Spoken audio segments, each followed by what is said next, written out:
นั่งแต่งตัวอย่างสบาย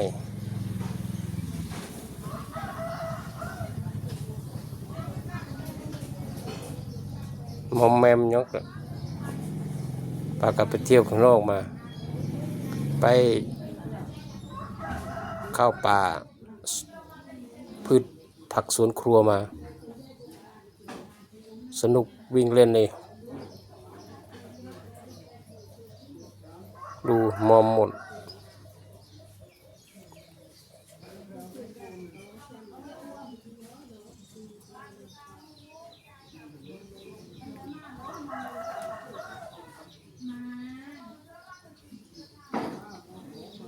แมวสองสี